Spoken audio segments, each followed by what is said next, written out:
Salut la team, on se retrouve Rebonjour. pour une nouvelle vidéo sur le Tour de France 2022. Cette fois-ci, après avoir fait les favoris, on va s'attaquer à un truc un peu Large. plus large, que sont ce qu'on a appelé les outsiders, donc ceux qui veulent jouer le top Les 5. candidats au top 10 pour être plus Et exact. après, on va élargir sur les candidats au top 10. Il y a beaucoup de prétendants, comme tous les ans sur le Tour de France. Faire un top 10 du Tour de France, ça reste quelque chose dans une carrière qui est assez prestigieux. On s'est permis de les classer en trois grandes catégories, on va dire. Hmm. Ce qu'on a appelé le premier tiers, qui va être ceux qui vont peut-être jouer le top 5-6, quoi. Ceux qu'on voit les Et plus. sur un malentendu, un podium. Et sur un malentendu, sur une chute, voilà. Ou sur une très Ouais, grosse des circonstances performance, de le course, une grosse podium. perf, ouais. Le deuxième tiers, qui est vraiment ceux qui, pour nous, vont jouer des places 5 à 10. Et puis après, il y a tous ceux qui seront entre 8 et 15, quoi.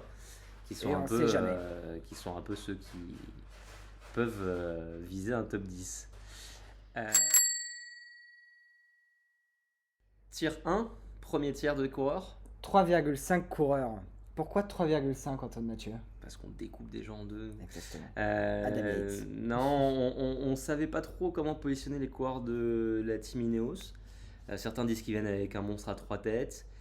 Nous, on se disait que c'était plutôt un monstre à 2 têtes et demie, on va dire. À deux têtes, parce que sur voilà. le Tour de Suisse, on a vu qu'il y avait deux leaders, dont un qui a très vite pris l'ascendant sur Ouais. l'autre, qui est Geraint Thomas, Donc Geraint Thomas, qui a gagné le Tour de Suisse. qui a gagné du le coup. Tour de Suisse, qui était un peu la surprise du chef. Franchement, moi, tu m'aurais demandé il y a 3-4 mois, je n'aurais jamais mis Geraint Thomas sur la carte des potentiels top 5, voire podium du Tour.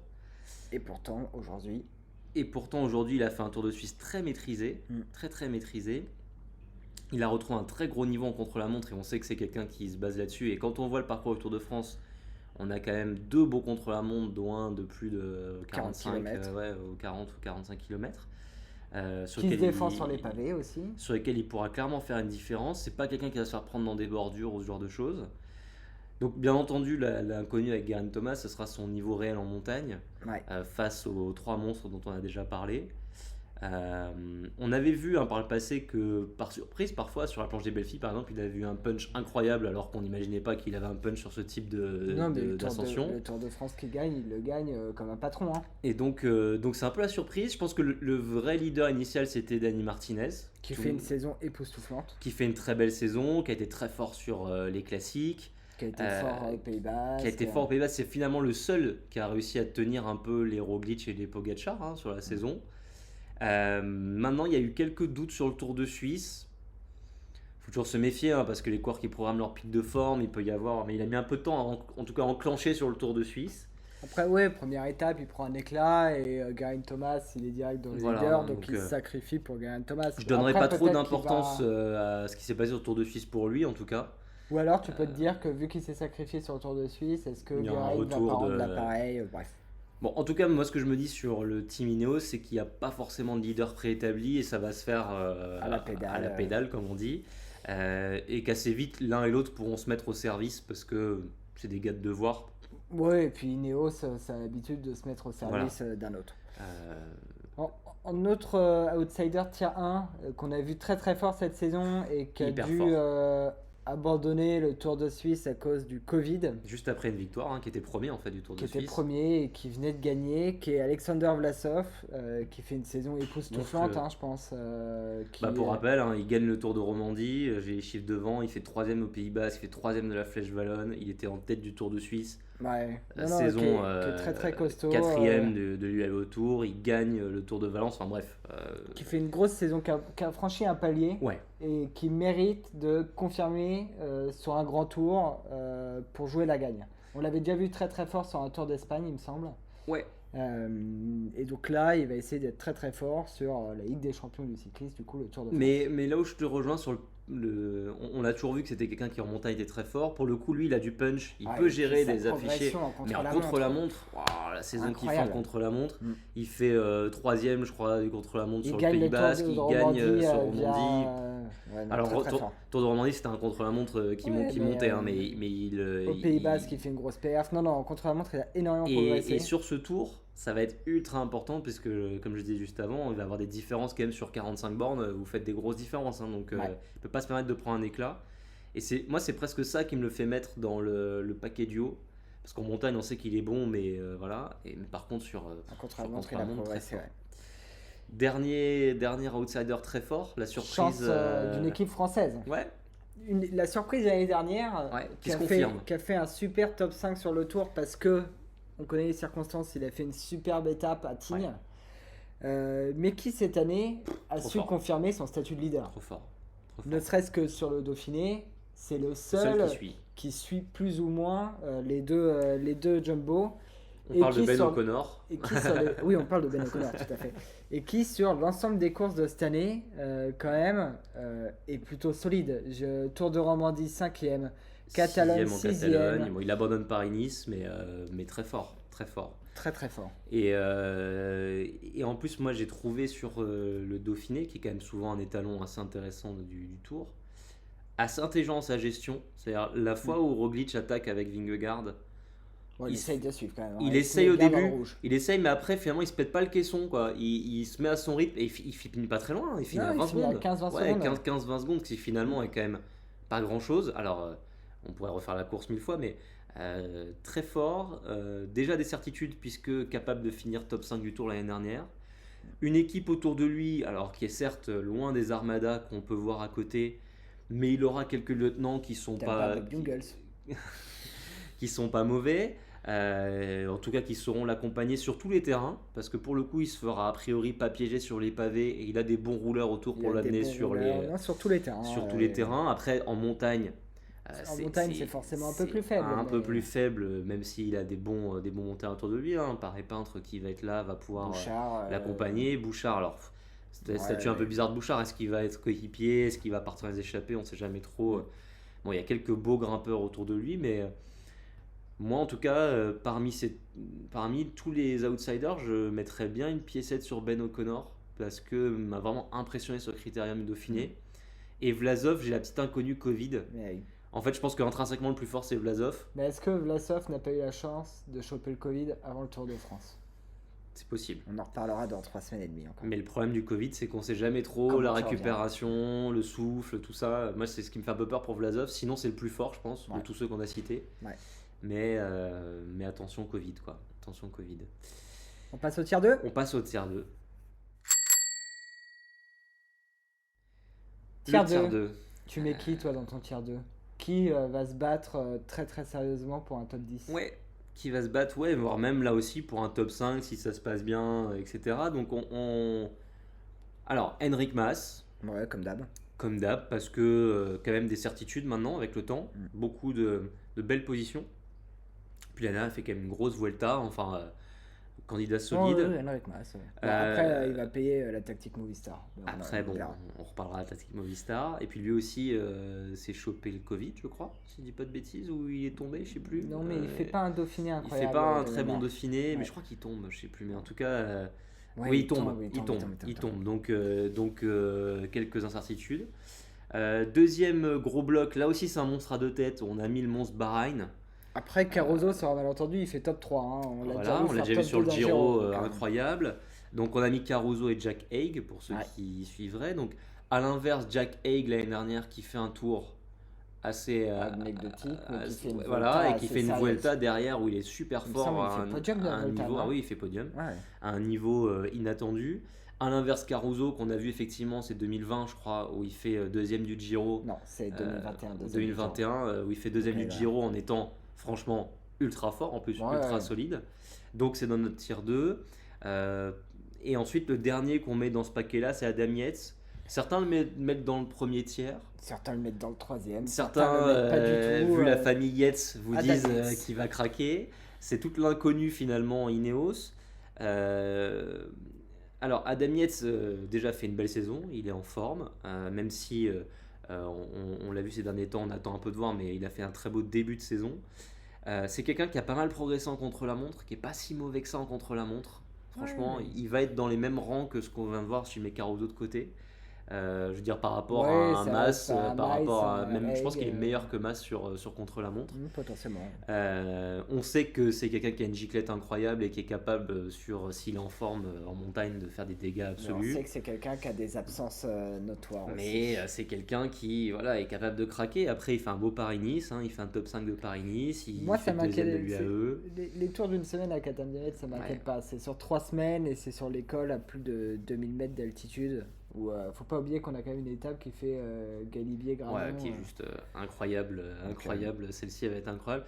Toi, dans tout cela, tu mettrais qui peut-être un peu au-dessus de dans ce Caruso. troisième tiers? Caruso, parce que Bahreïn, il y a eu des perquisitions à leur domicile. Ouais. J'en dirai pas plus. Et parce qu'il a pu prouver que quand il hausse très fortement son niveau, il a le potentiel de faire un podium de grand tour. Voilà, donc je mettrais Caruso au-dessus. J'aurais tendance à mettre Caruso pour le contre-la-montre, moi, parce que je Ouais, pense qu'il peut aussi, faire des différences. Il est ouais, quand même ouais. très fort en contre-la-montre. Après, à l'expérience, je pense qu'Henrik Mas, alors, on est un peu dans l'inconnu, je trouve, À de l'expérience, son. t'as Daniel Caruso aussi. Je trouve qu'on est un peu dans l'inconnu de son réel niveau, là, Henrik Mas. Mm. Il abandonne le critérium sur chute. Bon, il fait pas des Il fait pas classiques une année, il fait pas incroyables. une année incroyable, Henrik Mais Mas, je sais donc, pas, je me dis il peut arriver en forme et il nous a montré quand même une belle régularité. Là où un Caruso ou un Jack Haig, c'est un peu une fois, même si Jack Haig a fait top 10, etc. Bon, bah, Mas, il fait quand même une régularité sur les 2-3 dernières saisons, souvent les top 5, où je me dis que bon, ça peut être un peu un bel outsider. Après, la tactique Movistar, bon, ça, on verra ce que ça donne. on finit avec Ouais. le tier 3. Tier 3. Tier 3, c'est les coureurs qui, sur un malentendu, vont faire un beau top 10. Ouais. On en a certains qu'on a mis tier 3 qui, avec d'autres circonstances, auraient pu être tier 2. Le premier à Le qui on premier, pense, Quintana. c'est Nero Quintana, qui fait une très très belle saison, en tout cas qui a fait un début de saison époustouflant, qui a renoué avec la victoire sur des classements généraux, qui fait un très beau Paris-Nice, et qui se tape une méga gamelle sur le Tour de Turquie, Ouais. et qui se retape une gamelle Bah là, sur la route d'Occitanie, ouais. et qui fait quand même 7ème. Ouais, mais il fera une belle gamelle quand même, hein. Il fait prend, une belle gamelle. Comme souvent avec Quintana, finalement, parfois il arrive sur le tour, il prend souvent une petite chute avant, un truc qui. Voilà. Bon, et puis il commence à avoir son âge, hein, Quintana, c'est quoi, 34 ans maintenant? 32 ans, il est Non, pas non, si il vieux. a été très bon, très jeune. Un peu l'inconnu Quintana. Bon, après l'expérience nous fait dire que ces dernières années, à chaque fois, il craque assez vite en fait, et qu'après il anime, Et après, il anime. plus qu'il ne joue le classement général. Je pense que le Team Arca a quand même très envie qu'il joue un peu le classement général, donc on verra ce que joue Quintana, mais Tier 3 avec les circonstances. Tier S'il 3. n'était pas tombé récemment là, sur le route d'Occitanie, je l'aurais clairement mis tier 2 parce que sa saison est très très forte. Voilà. En deuxième personne du tier 3, on a quelqu'un d'Astana qui est peut-être le seul coureur ouais. qui peut faire vraiment quelque chose sur ce tour, qui est Lutsenko. Pourquoi on le met tier 3? Parce que c'est un coureur complet déjà. Qui l'année dernière fait quoi, 7ème du tour, donc il fait quand même un très beau Tour de France où il reprend des beaux sujets enfin des belles places sur le contre-la-montre, et quand on voit les portions de contre-la-montre là, on se dit que il peut être bon. Il fait une saison qui est correcte, il fait 10ème de la Pas Tour. beaucoup de jours de course. Il n'a pas beaucoup couru. Ouais. Il a couru un peu sur la route d'El Sol là où il fait un top 10. Il fait Sur un le top Tour 5 de Suisse. sur le top 6, il fait un top 5 d'une étape et après on le voit pas trop. Donc on sait pas tellement dans quelles conditions il arrive. Il a démontré par le passé que c'était un coureur qui savait faire plein de choses. Il fait un top 7, un top 10 du tour. Voilà, ça mérite d'être un tier 3 assez correct. Derrière, on a mis Rigoberto Urán.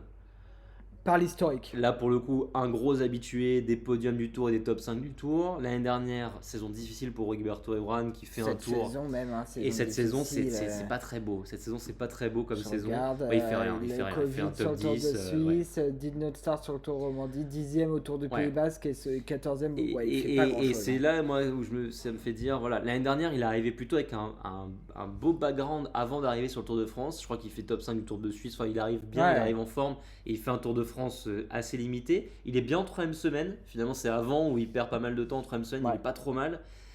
Là, il arrive sans grosse référence. Bon, à voir. tier 3. On va le passer, on va le garder par la fin On est obligé. avant qu'on se moque de nous. On va plutôt parler de la meilleure chance française, sur le classement général, qui est David Gaudu. David Gaudu qui... Montagne russe, sa saison. Montagne russe, sa saison. Le Dauphiné, un peu compliqué. Il craque sur la dernière étape. Mais il gagne une étape magnifique. Ouais. On se dit, ok, il est lancé, il est bien, etc. Et puis finalement, il craque sur la grosse étape reine du Dauphiné. Ouais. Il prend un bel éclat, il prend 5 minutes ou plus, même, je crois. Je sais plus. Il a fait pas mal de progrès en contre-la-montre, ceci, j'ai l'impression. Enfin, il fait une 23e place sur le contre-la-montre du Dauphiné. Ouais. On aurait pu s'attendre à bien pire. On va dire qu'il va être dans les ranges d'Henrik Mas, quoi. Ouais, tout à fait. Il va prendre quand même sur 40 bornes, il va prendre au moins 3, Il va prendre, je pense, 4 minutes. 1 minute par 10 km. Ouais, on va dire les bonnes 4 minutes sur les gros principaux favoris, ce qui fait que de fait, déjà, il peut pas être dans le top 5 a priori. Ouais. En revanche, dans le top 10, il est en forme. Et puis, on sait jamais, en montagne, il peut partir, il peut profiter de circonstances, d'une échappée. À voir. C'est la meilleure chance française. En tout cas, c'est le seul français annoncé qui va vraiment jouer le classement général. Certains vont s'étonner, on n'a pas mis Bardet dans ce dernier tiers parce que il s'annonce pas comme jouant le général. Il était arrivé sur le Giro avec des grosses ambitions, une forme qui était certaine. Qui pouvait clairement. Je pense qu'il pouvait clairement jouer un top 3 sur le Giro. Presque victoire finale. Hein. Là, il est plutôt venu en mode je joue des étapes. Donc attention pour ceux qui jouent, on fera une autre vidéo là-dessus, mais sur le maillot à pois, c'est un vrai candidat. A priori, pas d'ambition de général. Voilà. Un des derniers qu'on a mis dans ce dernier tiers, ça va faire sourire, mais il fait une belle saison. C'est Louis Mentiès. Qui avait un peu disparu des radars. Tour de magie. Et qui est réapparu plutôt sur la deuxième partie de saison d'ailleurs. Il fait un début de saison. Dauphiné quand même, 6ème du Dauphiné. Mais il enchaîne, il fait 2 petites courses là, d'une journée où il en a une qui gagne, je sais plus laquelle, en Italie. Une des courses italiennes. Genre le Giro della Penino. Ouais, exactement. Qui gagne bien. D'ailleurs, la concurrence est pas énorme, mais il gagne bien. Et il fait un super critérium. Super critérium. Je le voyais plus à ce niveau. Moi, j'aime bien miser sur les coureurs dont l'équipe est en forme. Et clairement, Intermarché, Venti-Gobert, ça fait une très belle saison. Très belle saison d'Intermarché. Donc, soyez pas étonnés si dans son style classique, Louis Mentis, le chat qui essaye de passer devant la caméra, si dans son style classique, un peu suceur de roue, un peu derrière, si on le retrouve 9e, 10e, je serais pas si étonné que ça pour lui, Louis Mentis. Donc voilà. Voilà pour le tour d'horizon. Il y en a qu'on aurait pu mettre dans ce dernier tir, mais ça fait déjà un beau panorama là, pour ceux qui doivent miser sur la route du Tour. Des coureurs qui pourront faire des petits points à la fin du Tour. Allez, on se retrouve dans une prochaine vidéo. Prochaine vidéo.